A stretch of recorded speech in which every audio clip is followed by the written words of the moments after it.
हाँ जी, नमस्कार। कैसे हैं सब? मेहनत कर में आपका फिर से एक बार हार्दिक स्वागत है। और आज लेक्चर नंबर 13 पे हम पहुंच गए हैं। मुगल एम्पायर को पूरा करने जा रहे हैं। आज देखो हमें पढ़ना है जलालुद्दीन मोहम्मद अकबर। पूरे मुगल सल्तनत का, दिल्ली सल्तनत का, इवन पूरे भारत का सबसे महान बादशाह। सबसे महान बादशाहों में से एक तो देखो हमें बोलना पड़ेगा अकबर को। इसके बारे में पढ़ना शुरू करते हैं और देखना अकबर ने भारत पे कैसे कैसे राज किया। अकबर को कलम पकड़ना नहीं आता था, अपने हस्ताक्षर तक खुद नहीं कर पाता था, वो बिल्कुल अनपढ़ था। लेकिन वो कितना दिमागदार था कि इसने इतना बड़ा साम्राज्य खड़ा किया। वो सारी चीजें आज हम समझते हैं। लेकिन इससे पहले, जैसा कि हमारा रीति रिवाज है, हम पहले लास्ट लेक्चर का एक बार रिवीजन कर लेते हैं। लास्ट लेक्चर में हमने देखा कि सूर वंश के सबसे प्रतापी शासक शेरशाह सूरी ने कौन कौन से सुधार किए। उसके प्रमुख सुधारों में से एक था कि उसने अर्थव्यवस्था को सुधारने के लिए पूरे भारत में रोड बिछवाई, जिनमें से सबसे प्रसिद्ध थी जीटी रोड। बंगाल से लेके, बंगाल के सोनारगांव से लेके आज के पंजाब के सिंध तक, जो पंजाब पाकिस्तान में पड़ता है आज, वहां तक उसने एक रोड बिछवाई जिसको हम ग्रैंड ट्रंक रोड बोलते हैं, जीटी रोड। ठीक है। और भी उसने बाकी सारी बहुत सारी रोड बिछवाई और रोड के बीच में उसने सराय बनवाए, सो दैट अगर कोई व्यापारी जाएगा तो रात में वहां पर रुक सके। उसने एमएसपी लाया, उसने मंडी व्यवस्था अच्छी करी, उसने बाजार प्रणाली बड़ी सुदृढ़ करी, उसने न्याय व्यवस्था इतनी अच्छी कर दी कि चोरों के और लुटेरों के, डाकुओं के हाथ पैर कांपते थे उसके सामने लूटपाट करने से। सबसे पहले भारत में रुपया अगर किसी ने चलाया तो वो शेरशाह सूरी ही था। टोडरमल, जो उस समय के महान वित्तीय विभाग के प्रमुख थे, वो शेरशाह सूरी के दरबार में ही रहा करते थे। और शेरशाह सूरी के सारे सामाजिक सुधार छोटे पैमाने पे थे और उन्हीं सारे सामाजिक सुधारों को अकबर ने जाके कॉपी पेस्ट कर लिया। और यही एक कारण था, यही एक तो नहीं बोलेंगे लेकिन उन बहुत सारे कारणों में से एक कारण यह था कि अकबर अगर इतना आगे गया तो वो था कि शेरशाह के कुछ स्टेप्स को उसने फॉलो किया था। इसलिए शेरशाह सूरी को अकबर का पुरोगामी बोलते हैं, पाथ फाइंडर ऑफ अकबर। ये लास्ट के लेक्चर में हमने पढ़ा था। फिर हमने देखा था 1555 में जब शेरशाह सूरी के वंश का सिकंदर शाह गद्दी पर बैठा होता है तो उन दिनों सूरवंश बहुत कमजोर हो जाता है और हुमायूं को मौका मिल जाता है। हुमायूं दोबारा भारत में आक्रमण करता है सूरवंश पे और एक बार फिर से अफगानों का खात्मा करके भारत पर मुगलों का राज 1555 में हो जाता है। लेकिन उसके जस्ट एक साल बाद ही 1556 में हुमायूं की मृत्यु हो जाती है। और 1556 में अगर मुगल सल्तनत के भार को कोई संभालता है, तख्त पे कोई बैठता है, तो वो बैठता है अकबर। और इसके बारे में पढ़ना शुरू करते हैं। अब देखो, तुम्हें इतना पढ़ के इतना तो समझ आ ही गया होगा कि मुगल और अफगान शुरू से ही आपस में लड़ते रहे। कैसे? देखो, बाबर लोदी से लड़ा, इब्राहिम लोदी से इसका युद्ध हुआ। ठीक है, ये अफगान था। फिर आया हुमायूं का युद्ध शेरशाह सूरी से हुआ। शेरशाह सूरी भी अफगानी था। अब आएगा अकबर का युद्ध होगा आदिल शाह, ये भी अफगान था। तो इधर है अफगान और इधर है मुगल। इनके लगातार युद्ध होते रहे। बाबर अफगानों को पूरी तरह खत्म नहीं कर पाया, इसलिए अफगानों का एक दूसरा लीडर बना शेरशाह, जिसने हुमायूं को परेशान किया। हुमायूं अगेन आके उसने इस्लाम शाह को और सिकंदर शाह को तो हराया, लेकिन अफगानों का पूरी तरह अंत नहीं करा। इसलिए सिकंदर शाह इस्लाम शाह का ही रिश्तेदार थे जिसका नाम था आदिल शाह। अब देखो, थोड़ा सा बैक जाके समझो। 1555 में हुमायूं आता है और दिल्ली को जीत लेता है। 55, देखो बोल 55 रहा हूं, लिख 56 रहा हूं। 1555 में आके दिल्ली को जीत लेता है। ठीक है, दिल्ली जीत लिया, लेकिन पूर्वी यूपी जो होता है हमारा, पूर्वी यूपी और बिहार वाला एरिया, वहां पर हुमायूं इतने जाता क्या, इतने 1556 में उसकी हो जाती है मृत्यु। 1556 में मृत्यु, इतने इन पूर्वी यूपी और बिहार में दोबारा से अफगानों को उठने का मौका मिल जाता है। ये वही लाइन चल रही है, वही साइकिल चल रही है जो सेम बाबर ने सिर्फ दिल्ली पे आके कब्जा कर लिया, पूर्वों पे गया लेकिन कब्जे में नहीं कर पाया, तो अफगान दोबारा एक बार खड़े उठे। हुमायूं गया, दिल्ली को जीत लिया, लेकिन बिहार के अफगानों को नहीं हराया, तो एक बार अफगान फिर हो उठे खड़े, और किसके प्रशासन में इस बार? आदिल शाह। अब देखो होता क्या है, 1556 में जब हुमायूं की मृत्यु हुई, तो अभी अफगान ऐसा एक मौका ढूंढ रहे थे कि कब ये मुगल कमजोर पड़े और हम दोबारा मुगलों को भगा के। तुम बोलोगे हिस्ट्री पढ़ा रहे हो भैया, खेल चल रहा है, लेकिन खेल ही चल रहा है। देखो बार बार मुगल हट रहे हैं, अफगान आ रहे हैं, अफगान आ रहे हैं, मुगल हट रहे हैं। सबसे पहले देखो ये अफगान था, फिर मुगल आ गए, ठीक है। मुगलों के बाद फिर मुगल आए, फिर अफगान आ गया। अफगानों ने फिर से किसको हटा दिया था? इनको। अब हुमायूं आया, हुमायूं ने अफगान को हटा दिया, मतलब शेरशाह सूरी को हटा दिया। अब हुमायूं की जगह अकबर आया है, तो इनका जो नेतृत्व कर रहा है वो कौन कर रहा है? आदिल शाह। को फिर दोबारा ये अफगान जो है फिर दोबारा मुगलों को हटाना चाहते हैं, और इस बार तो ये पूरी तरह अपने मकसद में कामयाब हो गए, लगभग हो ही जाते। देखो समझो, जब हुमायूं की मृत्यु हुई तो उस समय अकबर बहुत छोटा था। अब देखो मैं इतना छोटा बता रहा हूं, इसका मतलब ये नहीं है बिल्कुल नन्ना पुल्ला था, 13 साल का था, ठीक है। अब हुमायूं की जब मृत्यु होती है तो इस चीज को गुप्त रखा जाता है कि समाज में यह बात पता ना चले कि हुमायूं की मृत्यु हो गई है। इसका कारण क्या था कि मुगल अभी अच्छे से अपने पैर भारत में जमा ही नहीं पाए थे, और अगर बराबर में उसके पड़ोसियों को यह पता चल जाती कि मुगल एक तो अभी अंदरूनी विवादों से अपने आप को ग्रस्त पा रहे हैं, ठीक है, और ऊपर से हुमायूं की मौत हो गई है, तो उनके पास कोई लीडर बचा ही नहीं। उसका बेटा है अकबर, अकबर छोटा है, तो अफगान दोबारा आके मुगलों पर अटैक कर देते। तो हुमायूं ने बोला कि भाई जब मेरी मृत्यु हो जाए तो मेरी मृत्यु को जब तक तुम चाह सकते हो, जब तक तुम रख सकते हो, मेरी मृत्यु को गुप्त रखना, किसी को पता ना चले, क्योंकि कम से कम उन्हें अगर ये पता रहेगा कि हुमायूं गद्दी पर बैठा है तो कम से कम वो आक्रमण तो नहीं करेंगे मेरे डर से।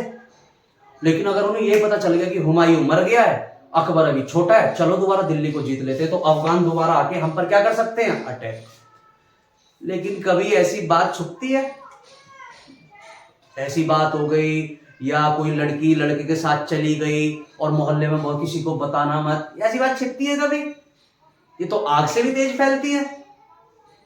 13-14 दिन बाद होता क्या है, जैसे ही हुमायूं की मृत्यु हुई ये बात पता चलती है आदिल शाह को कि भाई दिल्ली की गद्दी खाली हो गई है। समझो मैप से, यहां बैठे हैं अफगान, और अफगानों का लीडर कौन है इस समय? आदिल शाह, ठीक है। और दिल्ली वाले एरिया पर यहां बैठा है हुमायूं, लेकिन हुमायूं की 1556 में हो गई है मौत। इनको फिर दोबारा इन पे अटैक करने का मिल गया मौका। क्यों? क्योंकि मुगल अभी अपनी नींव पूरी तरह नहीं जमा पाए थे। अभी तक तो ये आ रहे थे, जा रहे थे, आ रहे थे, जा रहे थे, मुगलों और अफगानों का लगातार एक दूसरे से युद्ध चल रहा था। अब जैसे ही 1556 में ये बात पता चलती है आदिल शाह को कि भैया हुमायूं मर गया है, दिल्ली की गद्दी खाली है, अकबर अभी छोटा है, तो इसका सबसे बहादुर सेनापति था जिसका नाम था हेमू। आदिल शाह हेमू को बोलता है, हेमू खड़ा हो, घोड़े पे बैठ, तलवार वलवार ले, टीका लगा, 3-4 बार पूजा करवा और चला जा और मुगलों को जा हरा दे। अब आदिल शाह का ये सेनापति था, हेमू अपने सेनापति अपने राजा की बात मानने से मना तो कर नहीं सकता। हेमू ने बोला जी आदिल शाह, आपने बोला देखो कैसे मैं मुगलों को उखाड़ के फेंकता हूं, और ये अपनी बहुत भारी भरकम आर्मी के साथ यहां से चला जाता है दिल्ली। अब इस समय देखो यहां पर दिल्ली में मुगलों के साथ क्या समस्या हो रखी है कि हुमायूं मर गया, हुमायूं ने बोला किसी को बताना मत। और तो और जिस समय हुमायूं की डेथ हुई थी उस समय अकबर दिल्ली में था ही नहीं, वो था पंजाब में। वो पंजाब में क्यों था? क्योंकि हुमायूं जानता था कि मेरे मरने के बाद गद्दी पर बैठेगा अकबर, और हुमायूं कभी नहीं चाहता था कि हुमायूं अकबर को सिर्फ गोदी में खिलाते रहो, दूध पिलाते रहो, टहलाते रहो, नहीं। हुमायूं चाहता था कि बचपन से ही अकबर तलवार वलवार चलाना सीखे। ये नहीं कि जैसे अमीरों घर में होता है, अरे अरे क्या हुआ, अच्छा डॉगी डॉगी, नहीं, डॉगी बॉगी गया बाढ़ में, पकड़ तलवार और लड़ने जा। हुमायूं जानता था कि अगर बचपन से लड़ेगा तभी एक काबिल शासक बनेगा। इसलिए जब हुमायूं दिल्ली में बैठा था तो उसने पंजाब का सूबेदार अकबर को बना रखा था कि छोटी मोटी लड़ाई अगर पंजाब में होगी तो अकबर तू लड़ेगा, भली 12-13 साल का है, अभी से प्रैक्टिस करेगा तभी तो जाके अच्छा राजा बनेगा। तो अकबर तो उस समय पंजाब में था, दिल्ली की गद्दी खाली। ये बात पता चल रही हेमू को। अब हेमू और आदिल शाह के प्रेजेंस में हेमू अपनी आर्मी लेके बढ़ता है, कहां की तरफ? दिल्ली की तरफ। अब इस समय तुम जानते हो बैरम खान हुमायूं का एक सबसे कुशल सेनापति था। जिस समय हुमायूं की डेथ हो रही थी ना, उस समय हुमायूं ने बैरम खान से बोला था कि देख, मेरे मरने के बाद मुझे लगता है अगर मुगल सल्तनत को कोई संभाल सकता है तो बैरम खान वो तू है, लेकिन मैं अपने जीवन काल में अगला बादशाह घोषित करके जा रहा हूं अकबर को, लेकिन तू मुझे वचन दे कि जब तक तू जिंदा रहेगा तू मुगल गद्दी के लिए और अकबर के लिए अपने जान पर खेल जाएगा। बैरम खान ने बोला कि क्या बात कर रहे हो, जान पे कह रहे हो, मैं सबका खेल जाऊंगा अपनी मुगल सल्तनत के लिए। और हुमायूं के मरते के बाद अगर अकबर का कोई संरक्षण बनता है तो वो बन जाता है बैरम खान।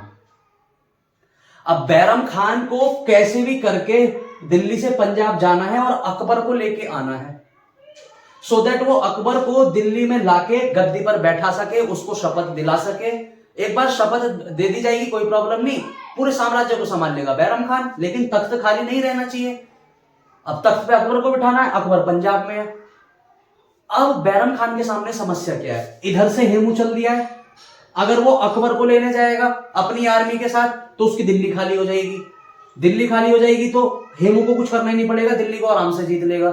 तो यहां पर बैरम खान एक डिसीजन लेता है कि मैं कुल बहुत छोटी 10-20 बंदों के साथ जाऊंगा पंजाब, बाकी सारी आर्मी हमारे दिल्ली को सेफ्टी देगी, इनकेस अगर हेमू आता है तो आप उससे लड़ना।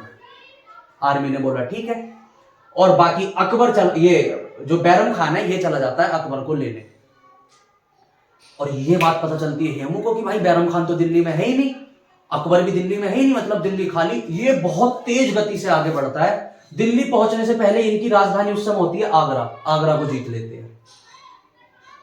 अब मुगलों की राजधानी उनके हाथ से जा चुकी है, क्योंकि कौन जीत चुका है उसको, हेमू। अब इतने बैरम खान जब अकबर को वापस लेके आ रहे होते हैं, तो जब वो वापस आ रहे होते हैं लेके, तो इतने तो भाई हेमू आगरा घुस चुका है। अब हेमू जानता है कि अभी वो वापस जब पंजाब से दिल्ली आएंगे इतने टाइम लगेगा, हेमू का करता है आगरा के साथ दिल्ली भी जीत लेता है। लो भैया, मुगलों का आगरा भी गया, दिल्ली भी गया, किसने जीत लिया, हेमू। और हेमू किसका सेनापति, आदिल शाह। मतलब दोबारा एक बार दिल्ली और आगरा किसके कंट्रोल में आ चुका है, अफगानों के।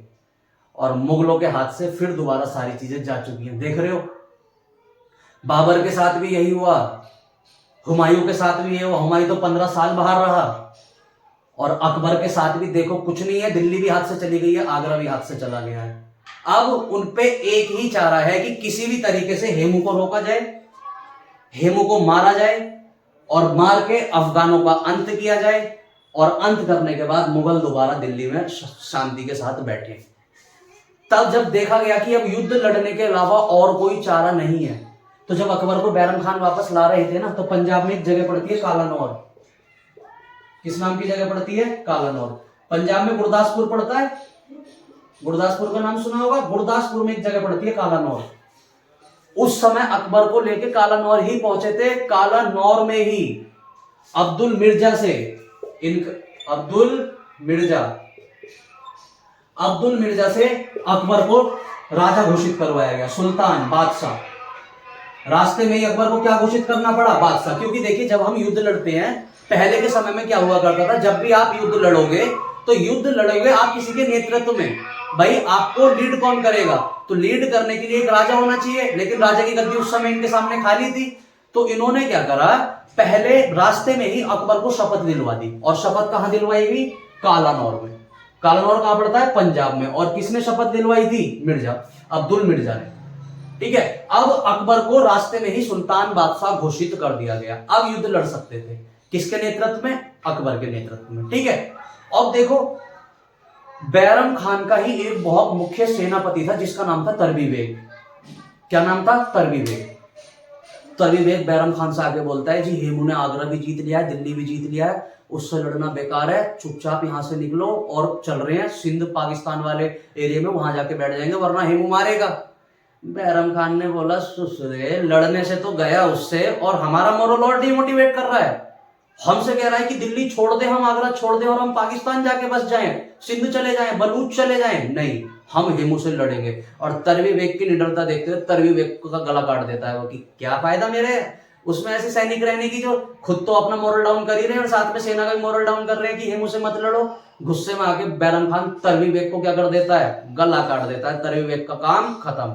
अब हेमू और बैरम खान दोनों में, इनमें आपस में एक जंग होती है, क्योंकि बैरम खान के सामने एक ही सिर्फ रास्ता है कि हेमू को अगर मारेंगे तब जाके दिल्ली और दोबारा आगरा उनके हाथ में आएगा, वरना मुगलों के पास अब कुछ भी नहीं बचा था। अब हेमू का यहाँ पर जो मोरल होता है वो बहुत हाई होता है, क्योंकि भाई उसने आगरा जीत लिया, उसने दिल्ली जीत ली, तो डर किस बात का है। अब वो बैरम खान को खुली चुनौती देता है हेमू कि भाई लड़ना है प्यार से या छोड़ के भाग रहे हो। बैरम खान ने बोला बिना लड़े कहीं नहीं जाएंगे, लड़ेंगे और तुझसे जीतेंगे, जीतने के बाद तुझे मारेंगे, और तूने जो हमारा मुगलों का तूने दिल्ली और आगरा आके जीता है, हम उसको दोबारा तुझसे ले लेंगे। हेमू ने बोला चल आजा। तो इनका युद्ध होता है दूसरा पानीपत में, पानीपत का दूसरा युद्ध, पानीपत का दूसरा युद्ध, पानीपत का दूसरा युद्ध कब की बात है ये, 1556। किस किस में हो रहा है, इधर वैसे हम नाम लिख लेते हैं अकबर का, और अकबर का किससे हो रहा है, अगर राजा का नाम लिखें तो आदिल शाह। आदिल शाह की साइड से सेनापति कौन है, हेमू, और इसका संरक्षण कौन है, बैरम खान। ठीक है। अब देखो अकबर तो बहुत छोटा था, 13 साल का, अकबर तो युद्ध लड़ने जाएगा नहीं। और बैरम खान ने हुमायूं को एक वादा दिया था कि जब तक वो जिंदा रहेगा तब तक वो अकबर का जान की सुरक्षा करेगा। तो वो अकबर को बोलता है चल बेटे तू टांड पे जाके वहां चुपचाप बैठ जा, ये पकड़ दूरबीन और देख मैं कैसे हेमू को भी मारता हूं, तो चुपचाप दूरबीन से देखता रहे भाई, क्योंकि अकबर छोटा था, इसे युद्ध में लेके जाते तो पता चलता हेमू अकबर की जेब में रख के ले जाता, दिक्कत हो जाती। तो हुआ क्या, अकबर को तो अलग बिठा दिया गया और युद्ध लड़ने जाते हैं बैरम खान, किससे, हेमू से। इस युद्ध को क्या नाम दिया गया, पानीपत का दूसरा युद्ध। पानीपत का पहला युद्ध कब हुआ था, 1526, किस किस में, बाबर और इब्राहिम लोदी। और पानीपत का दूसरा युद्ध, ये पूछे जाते हैं, याद रखना। अब देखो होता क्या है, यहां पर बैरम खान की आर्मी थी छोटी, हेमू बहुत बड़ी आर्मी के साथ आगे बढ़ रहा था, इसमें कोई प्रॉब्लम मतलब दो राय इसमें कोई थी नहीं। अब बैरम खान यहां पर जीत सकता था सिर्फ और सिर्फ दिमाग से। अगर वो ताकत के बल पे जीतना चाहता तो जीत ही नहीं पाता, क्योंकि हेमू की आर्मी बहुत ज्यादा बड़ी थी। अब बैरम खान ने इससे पहले बहुत युद्ध लड़े थे, वो एक्सपीरियंस बंदा था। अब एक्सपीरियंस की अपनी वैल्यू होती है। वो क्या करता है, अपने सबसे बहादुर जो उसके तीरंदाज होते हैं, जो तीर मारते हैं, उनको सिर्फ एक बात बोलता है कि देखो भाई तुम 30 के 30 मेरे चेले हो, तुम्हें सिर्फ एक काम करना है कि क्या, कि तुम्हें 30 के 30 तीरंदाजों को, एक भी नॉर्मल आर्मी को मारना ही नहीं है, हेमू की आर्मी को तुम्हें मारना ही नहीं है, तुम्हें 30 के 30 को अगर अपना निशाना बनाए रखना है तो हेमू, क्योंकि तुम 30 में से अगर किसी एक का भी तीर हेमू के लग गया तो युद्ध हम जीत जाएंगे। अरे तुम 30 के 30 आर्मी को मारते रहोगे तो हेमू तो ऐसे घूमता रहेगा। तो बैरम खान ने क्या नीति रखी कि जो उसके तीरंदाज थे, एक तो उनको छुपा दिया गया, किसी को पता ही नहीं था कि उसके तीरंदाज भी हैं, और साथ में उनको बोला गया कि तुम्हें सिर्फ हेमू को टारगेट करना है। ठीक है। और हेमू आ रहा था उधर से हाथी पे बैठ के लड़ता हुआ, हाथी पे बैठ रहा था, अलग ही दिख जाता। अब बाकी तीरंदाज को पीछे छुपा देता है बैरम खान, और बाकी आर्मी जाती है आगे हेमू की आर्मी से लड़ने। अब हेमू के अंदर मोरल इतना ज्यादा है, मोटिवेशन इतना ज्यादा है, क्योंकि उसने दिल्ली आगरा जीत लिया, वो आता है और बैरम खान की आर्मी को मार काट के रद्द कर देता है। और जब मार काट के रद्द कर देता है तो हेमू देखता है बाकी तो कोई दिख ही नहीं रहा, सब खत्म। इसका मतलब हेमू को लगता है कि हम ये युद्ध भी जीत गए, और ससुरा इतना ज्यादा एक्साइटेड हो जाता है कि ये हम जीत गए, हम जीत गए, अपनी आर्मी के सबसे ज्यादा आगे आ जाता है, सबसे आगे चलने लगता है, हम जीत गए, हम जीत गए। और पीछे बैठे थे तीरंदाज सारे, वो लगाते हैं ताना और सीधा हेमू को जाके लगते हैं, हेमू वहीं चित्त। और जैसे ही हेमू वहां चित्त होता है, पानीपत के दूसरे युद्ध में बैरम खान की जीत हो जाती है, और मुगल दोबारा से, नॉट दोबारा, तिबारा से तीसरी बार दिल्ली में मुगल वंश की स्थापना कर देते हैं। समझे? देखो मुगलों का कितना ज्यादा संघर्ष रहा भारत पर शासन करने के लिए। अब मजा नहीं आता ऐसी चीजों में यार, कितना मजा आता है जानने में, है ना। खैर ठीक है, मैं समझता हूं कि इतिहास को इतिहास के तरीके से नहीं पढ़ाया जाता, लेकिन बच्चे आजकल जानने के लिए ऐसी चीजें एक्साइटेड है ही नहीं भाई। कितना मजा आता है ऐसी चीज पढ़ने में, नई नई चीजें जानने में। अरे हमें पता है, बाकी जो बच्चे नहीं पढ़ते उनको इन चीजों के बारे में पता ही नहीं है। मान के चलो जैसे खोखे पे कोई बैठा है, बोलेगा है मोदी जी कुछ नहीं कर रहे, डॉलर गिर रहा है, डॉलर नहीं रुपया गिर रहा है, रुपया गिर रहा है। आपने इकोनॉमिक्स पढ़ रखी है, आपको पता है भाई पाउंड गिर रहा है, डॉलर गिर रहा है, तो रुपये की क्या औकात है। आप पढ़ लिख लेते हैं तो आप समाज की बहुत बड़ी कैटेगरी से अलग हो जाते हैं। आप उन बात पे जाके बिना वजह बहस नहीं करते जिनके लिए वहां लाठी डंडे चल रहे हैं, ठीक है। आप चीजों को पढ़िए। मेरे को समझ नहीं आता इन चीजों को लोग बोरिंग बोलते हैं। कितना मजा आ रहा है, मारकाट चल रही है, एक दूसरे को काट रहे हैं, हाथी तलवार लेकर, छैनी हथौड़ा पिलास लेकर भाग रहे हैं एक दूसरे के पीछे, है ना। 1556 में बैरम खान की वजह से मुगल बचते हैं। अगर बैरम खान पानीपत के युद्ध में नहीं जीतता तो मुगलों का विनाश था और दोबारा से अफगान एक बार दिल्ली की गद्दी पर बैठ जाते। लेकिन इतिहास में अगर शब्द की कोई वैल्यू नहीं है, ठीक है। अगर ये होता तो ये होता, अबे नहीं हुआ ना, काम खत्म, ठीक है। तो समझ आया 1556 का युद्ध। जब हुमायूं की डेथ होती है तो उस समय अकबर पंजाब में होता है, बैरम खान उसको लेके जाते हैं, इतने हेमू दिल्ली आगरा जीत लेता है। अब अफगान अपने अस्तित्व के लिए और मुगल अपने अस्तित्व के लिए लड़ते हैं और इस युद्ध में फाइनली हेमू एक्साइटेशंस की वजह से मारा जाता है और बैरम खान इस युद्ध में जीतने के बाद हेमू को जड़ से मार देते हैं और दोबारा से 1556 में मुगल वंश की नींव भारत में रखते हैं। अकबर उस समय बहुत छोटा था, अल्प आयु था, लेकिन उसका राज्य अभिषेक पंजाब के कालानौर में ही करा दिया जाता है। अब 1556 में वो गद्दी पर बैठ जाता है। जब वो 1556 में गद्दी पर बैठ जाता है तो 4 साल तक वो गद्दी पर बैठकर चीजें सीखता है कि सुल्तान के बादशाह का क्या रोल होता है, कैसे एक इतना बड़ा समाज चलता है। समाज चलाना मामूली बात है। अगर आप नॉर्मल से बंदे को इतना बड़ी जिम्मेदारी दे देंगे ना, टेंशन लेके मर जाएगा। यहां घर की जिम्मेदारी इंसान पे संभाली नहीं जाती, आपने समाज चलाना है। आप कितना ही अच्छा क्यों ना कर ले, आपको गाली मिलनी है। आप घर में देखिए कि जैसे मान के चलो आज मैंने पोछा लगाया सारे घर में और मेरी मम्मी ये कह दे हाँ तूने पोछा लगा दिया तो बहुत बड़ा काम कर दिया, आपके खून फूक जाएगा कि एक तो मैंने पोछा लगा दिया, ऊपर से ऐसे कह रही है कि बहुत बड़ा काम कर दिया। नेता लोग तो इतना सारा काम कराते हैं, राजा लोग इतना सारा काम कराते हैं, तब भी जनता उन्हें गाली देती है। धैर्य चाहिए नहीं चाहिए इस चीज के लिए, ठीक है। समाज चलाना बड़ा मुश्किल होता है। अब अकबर जब 1556 में गद्दी पर बैठता है तो वो भी छोटा है। 1556 से लेके 1560 तक अगर मुगलों को कोई संभालते हैं, अगर इनका कोई विस्तार करते हैं तो वो होते हैं बैरम खान। इन 4 साल बैरम खान सबसे ज्यादा पावरफुल इंसान होते हैं। लेकिन हमेशा अगर बहुत सारे अधिकारी हैं और उनमें से किसी एक को पावर ज्यादा मिल जाएगी और बाकी के अधिकारी ये महसूस करने लगेंगे कि इसका ज्यादा बुलंद झंडा हो रहा है और हम पीछे जा रहे हैं, तो वो सारे मिलके बगावत कर दिया करते थे कि एक इंसान ही क्यों सिर्फ पीक पे जा रहा है, हम तो यही के यही हैं। और धीरे धीरे धीरे धीरे जब अब इन दिनों अकबर भी बड़ा हो रहा था, अकबर भी इस चीज को रियलाइज करने लगा कि नहीं, बैरम खान में सच में पावर ज्यादा शिफ्ट होती जा रही है और बाकियों की पावर कम होती जा रही है। बैरम खान इस चीज को समझ ही नहीं रहा था। अरे ठीक है तू कुछ भी है लेकिन है तो संरक्षण। एट द एंड सारा फाइनल डिसीजन पावर किस पे होगी? अकबर पे, क्योंकि वो बादशाह है। कहीं ना कहीं बैरम खान इस चीज को भूलता जा रहा था जो उसके पतन का कारण बना। इसमें कोई दो राय नहीं है कि 1556 में अगर बैरम खान नहीं होता तो मुगल जीत नहीं पाते। लेकिन ठीक है, तुमने मुगलों के लिए अच्छा काम किया, लेकिन तुम्हें समझना चाहिए कि तुम एक संरक्षण हो, तुम एक अधिकारी हो, तुम राजा नहीं हो। तो राजा के डिसीजन तुम क्यों लोगे? और 1560 तक आते आते बाकी के जितने भी अधिकारी थे वो अकबर के कान भरने लगे कि देखिए बैरम खान ये, बैरम खान वो, हर काम वही कर रहा है, आप राजा हैं। और अकबर भी अब इस चीज को समझ रहा था कि बैरम खान अपने औकात से ज्यादा पैर आगे फैला रहे हैं और इसमें अगर घी का काम इस आग में किसी ने करा तो वो थी इसकी धायमा महामंगा।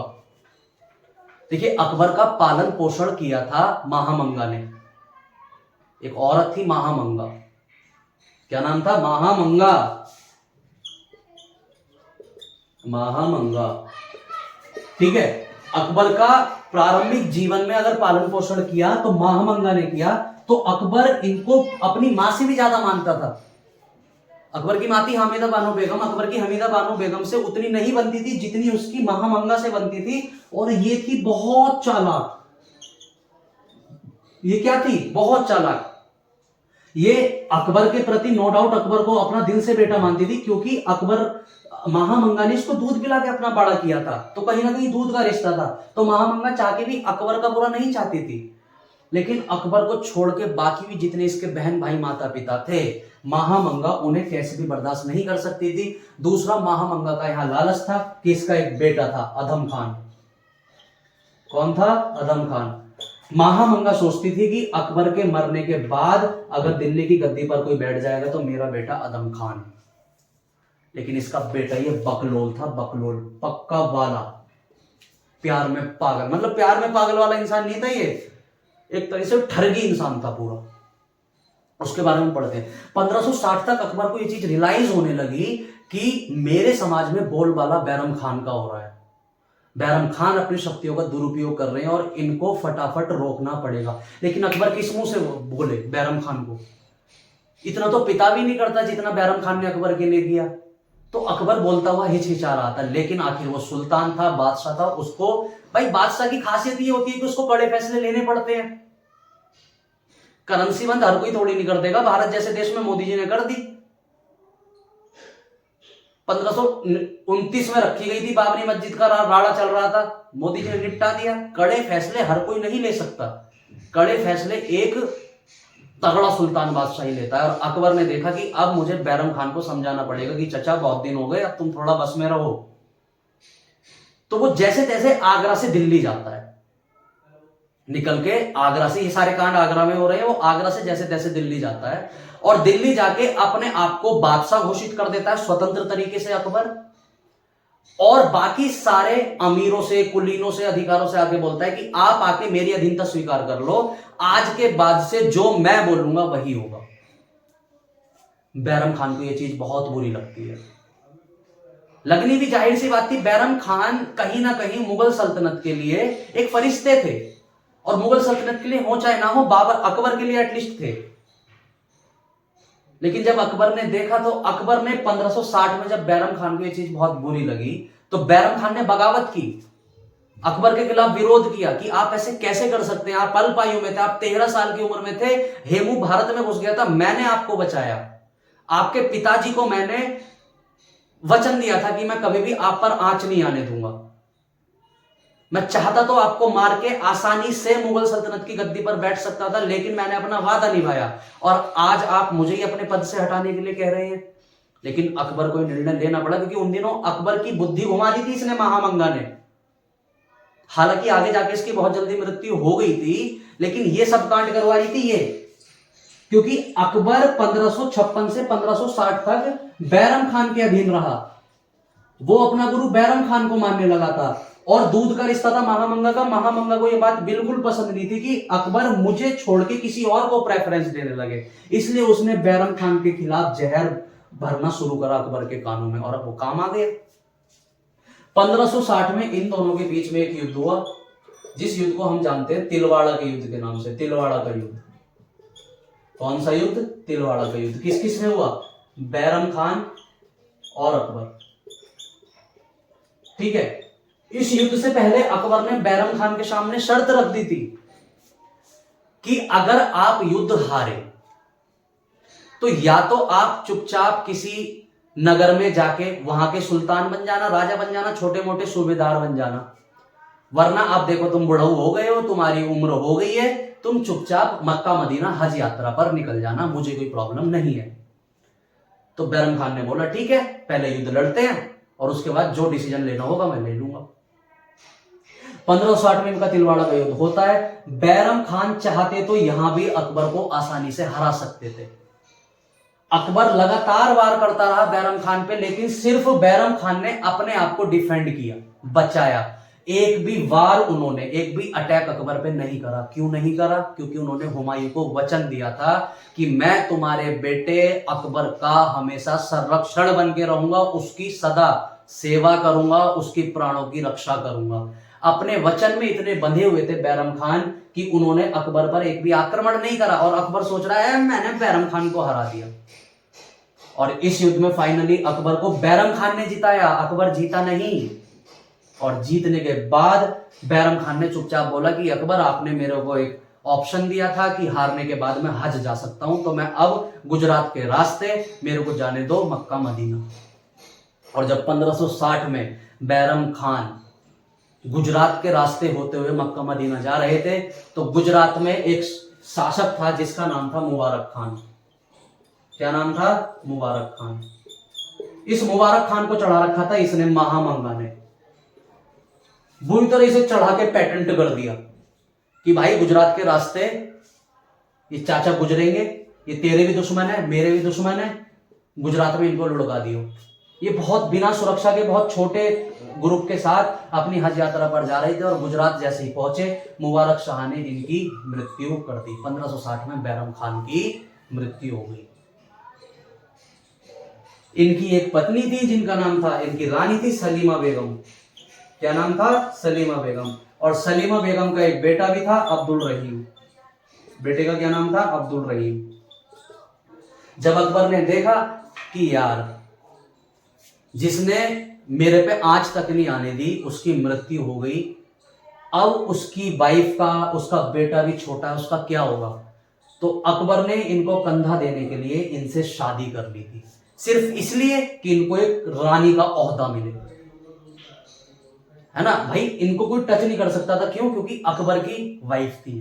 तो सिर्फ इनको एक शाही ओहदा देने के लिए अकबर ने इनसे शादी कर ली, संबंध कभी नहीं बनाया इनसे, ठीक है। और सलीमा बेगम से शादी कर ली और हमेशा अब्दुल रहीम को अपने बेटे की तरह पाला, क्योंकि अकबर को भी जाके कहीं ना कहीं रियलाइज हो गया था कि यार ये तो गलत हुआ। बैरम खान की मृत्यु कराई गई। ये बात हालांकि अकबर ने ज्यादा इस पर जांच नहीं करी, लेकिन अपने पापों का पश्चाताप करने के लिए उसने उसकी बीवी सलीमा बेगम से निकाह किया और उसके बेटे को अपने बेटे की तरह पाला। समझे? ठीक है, तो थोड़ा सा लिख लो, लिखना भी जरूरी है।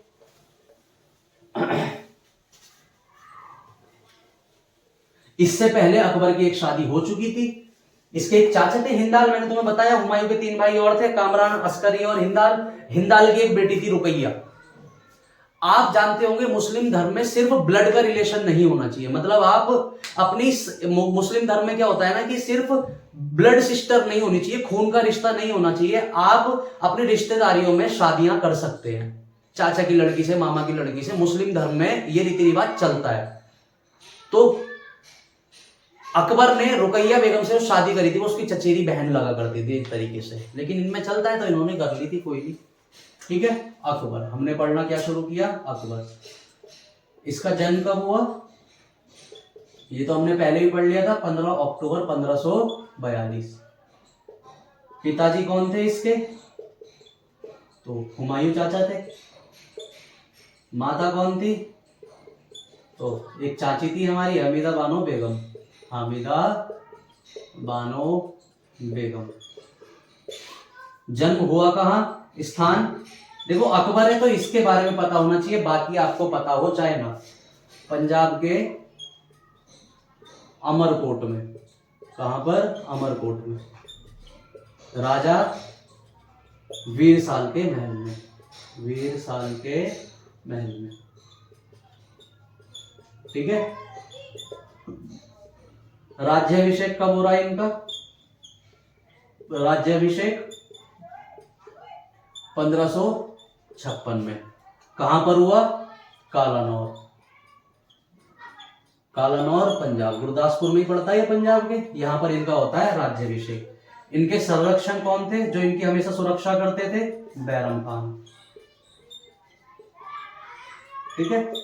देखो अकबर है तो अकबर से क्वेश्चन, क्योंकि महान मुगल बादशाह रहा, तो इसमें कुछ भी पूछ लेते हैं। हालांकि अच्छे एग्जाम्स में इनसे नहीं पूछते, लेकिन क्लासी, चपरासी, कैंकरनी, रेलवे, डी क्लासी, ये जितने भी है ना, ट्रेन वाले, रेलवे वाले, वहां पर इनसे क्वेश्चंस आ जाते हैं, ठीक है। कई बार पूछ लेते हैं कि राज्याभिषेक कहां हुआ था? कालानौर में। अब्दुल मिर्जा ने इनका, अच्छा, राज्याभिषेक जब कराया था तो एक लाइन यहां पर डाल के लिख लेना कि अब्दुल मिर्जा ने राज्याभिषेक कराया, ठीक है। इतना लिख लिया, पॉज करके लिखते रहना, मैं मिटा दे रहा हूं। लिखना जरूरी है जी इसके बारे में, तो खैर सब कुछ लिखना जरूरी है क्योंकि लिखने से आपका रिवीजन होता है। ठीक है, देखो अगर आपने कुछ जीवन में बड़ा करना है ना तो लिखने की प्रैक्टिस जरूर डालो। इवन एजुकेशन के क्षेत्र में तो आपको लिखने की प्रैक्टिस करनी पड़ेगी। ठीक है, लिखा कीजिए। लिखने से आपके हाथ के साथ साथ माइंड का कोऑर्डिनेशन होता है। माइंड उन शब्दों को बोलता है और आपके हाथ उन शब्दों को लिखते हैं, रिवीजन होता है, लिखना चाहिए। ठीक है, अब देखो इसका, अब हम इतना डिटेल में नहीं पढ़ते लेकिन मैं शुरुआत में बता दूं, बचपना इसका 1.5 साल के यहाँ पर बीता, शुरू के साल, फिर ये अस्करी और कामरान के पास रहा और फिर 1547 में फाइनली 1542 से 5 साल तक 1547 तक ये कभी अपने चाचा के यहाँ तो कभी राजा के यहाँ रहा।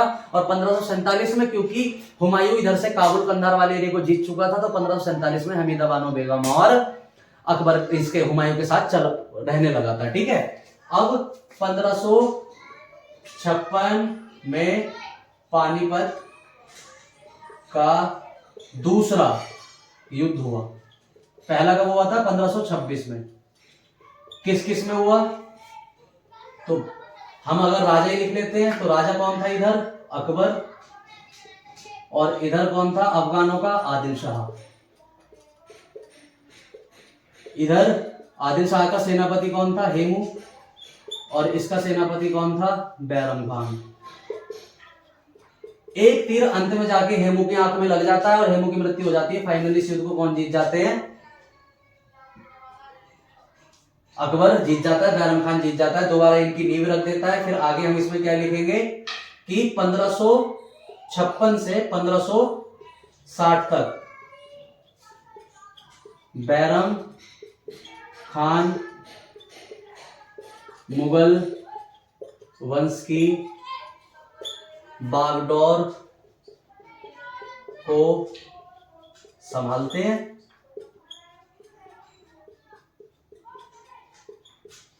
ठीक है, 1560 में मैंने डिटेल में सब बता तो दिया।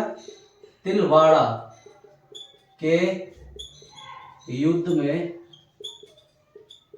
हार के बाद जब हज यात्रा पर जाते हैं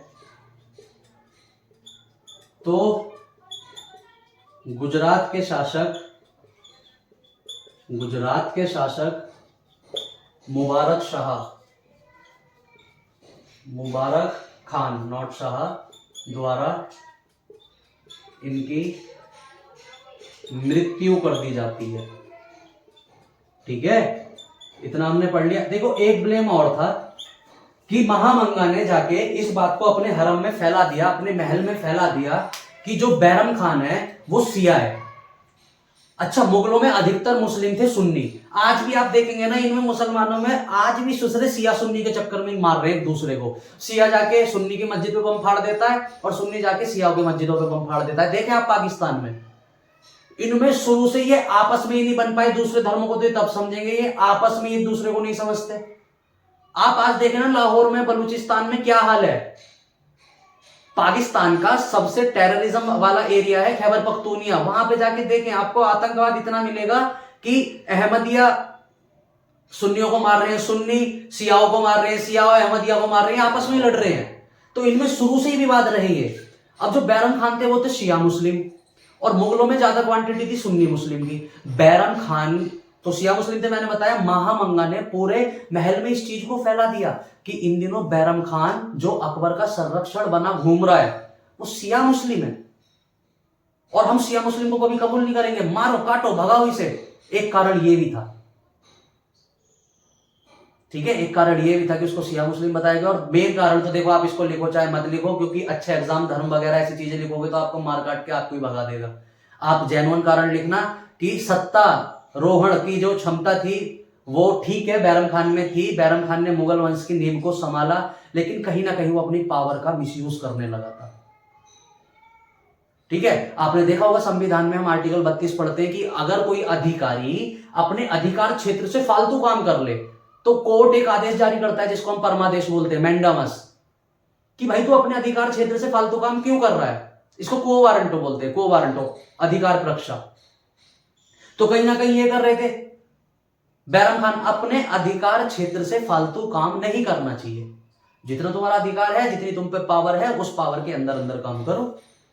लेकिन बैरम खान की ये गलती हुई थी। अब जैसे ही 1560 में बैरम खान मरते हैं, अगर पूरे हरम पे बोलबाला हो जाता है, वो हो जाता है महामंगा का, क्योंकि अकबर अभी छोटा है और अकबर का लगाव है महामंगा से, क्योंकि अकबर और महामंगा में दूध का रिलेशन था। महामंगा ने अपना दूध पिला पिला के अकबर को बड़ा किया था, तो अकबर जल्दी से महामंगा की बगावत नहीं कर सकता था। और इन 2 साल 1560 से 1562 तक, ये मैं मिटा रहा हूं, लिख लेना आप। अब 1560 में देखो हेमू जी की, इनकी बैरम खान की तो मृत्यु हो गई, और 1560 से 1562 तक अगर अकबर किसी के अधीन रहता है तो वो होती है महामंगा। किसके अधीन रहता है? महामंगा। और क्योंकि महामंगा एक लेडी थी, तो 1560 से 1562 तक को पेटीकोट का काल बोला जाता है। किसका?